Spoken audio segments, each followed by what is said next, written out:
Narcissists are paranoid, fragile-egoed, and hypersensitive to perceived criticism. And because they're paranoid, they are continually perceiving criticism. They're continually misreading your facial expressions, misreading your tone of voice, blowing up over the use of a certain word that they perceive in a certain way. And because they have this pervasive persecutory ideation, and they believe that everyone else possesses the same intentions, character traits, and personality style that they do, there's typically nothing that you can say or do to convince them that you weren't trying to humiliate them, disrespect them, insult them.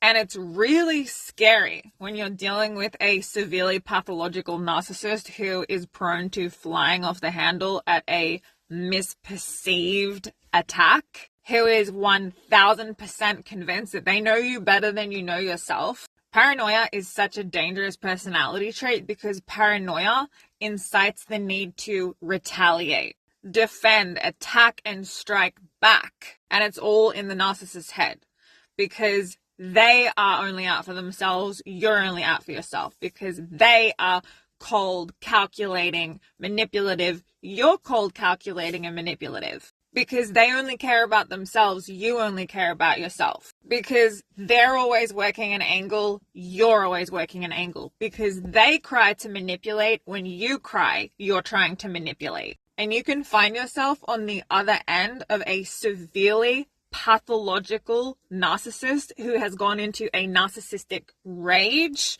which there is no way that you can quell that. There is nothing you can say to convince them.